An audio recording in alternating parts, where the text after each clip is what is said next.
NREG workers federation AITUCയുടെ നേതൃത്വത്തിൽ നടത്തിയ തൃശൂർ ജില്ലാ വാഹന പ്രചരണ ജാഥ സമാപിച്ചു.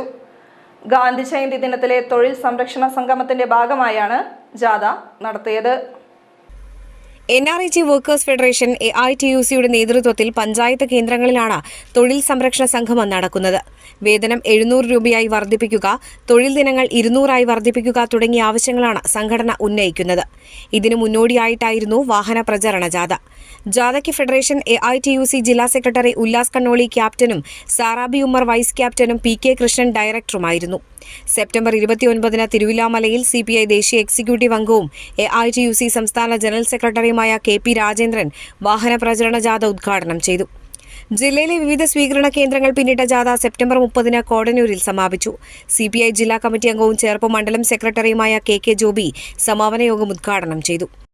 ഈ രാജ്യം വെട്ടിമുറിക്കപ്പെട്ട ഘട്ടത്തിൽ ഈ രാജ്യത്തുണ്ടായ സംഘടനകളുടെ കലാപങ്ങളുടെ ലഹളകളുടെ ഭാഗമായി ഈ രാജ്യത്തെ മനുഷ്യൻ പരസ്പരം മതത്തിന്റെ പേരിൽ, ജാതിയുടെ പേരിൽ കൊല ചെയ്യപ്പെട്ട ഗ്രാമങ്ങളിലേക്ക് മഹാത്മാഗാന്ധി യാത്ര ചെയ്യുകയും അവരെ ആശ്വസിപ്പിക്കുകയും രാജ്യം സ്വാതന്ത്ര്യം നേടിയ ഘട്ടത്തിൽ ഗ്രാമീണ ജനതയോടൊപ്പം ജീവിക്കുകയും ചെയ്ത ഗാന്ധിജിയോട് ചോദിച്ചു, എങ്ങനെയാണ് ഈ നാടിന്റെ സ്വാതന്ത്ര്യ സമ്പാദനത്തിന് ശേഷമുള്ള ഈ രാജ്യം എങ്ങനെയാണ് മുന്നോട്ട് പോകേണ്ടത്?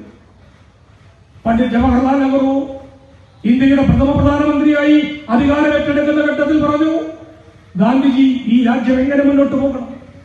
നമുക്കിതാ സ്വാതന്ത്ര്യം ലഭ്യമായിരിക്കുന്നു. നാം ഏതാനും മാസങ്ങൾക്കകം പരമാധികാരം പ്രഖ്യാപിക്കും. 1950 ജനുവരി മാസം 26 തീയതി ഇന്ത്യ രാജ്യം ഒരു റിപ്പബ്ലിക്കായി പ്രഖ്യാപിക്കപ്പെട്ടു. രാജ്യം സ്വാതന്ത്ര്യം നേടിയ ഘട്ടത്തിൽ ഗാന്ധിജിയോട് സ്വാതന്ത്ര്യ സമ്പാദനത്തിന്റെ പോരാട്ടവേളയിൽ നേതൃത്വം നൽകിയ മഹാരഥന്മാരായ ദേശാഭിമാനികളായ സ്വാതന്ത്ര്യ സമര സേനാനികൾ, ഇന്ത്യയുടെ ഭരണകർത്താക്കൾ ചോദിച്ചു, ഗാന്ധിജി എങ്ങനെയായിരിക്കണം നമ്മുടെ നാട് മുന്നോട്ട് പോകേണ്ടത്? ഗാന്ധിജി അതിന് പറഞ്ഞ ഉത്തരവുണ്ട്. ഗാന്ധിജി അതിന് പറഞ്ഞ ഉത്തരം, ഒരു ഭരണകൂടം അതിന്റെ നടപടികളെ മുന്നോട്ട് പോകും. സുഭാഷ് മാരാത്ത് അധ്യക്ഷനായി. PV ഷാജൻ, KM ജയദേവൻ, ജാഥ മാനേജർ PK കൃഷ്ണൻ, ജാഥ അംഗം ES പ്രതീഷ്, ഹരീഷ് തേലപ്പുറത്ത് എന്നിവർ സംസാരിച്ചു.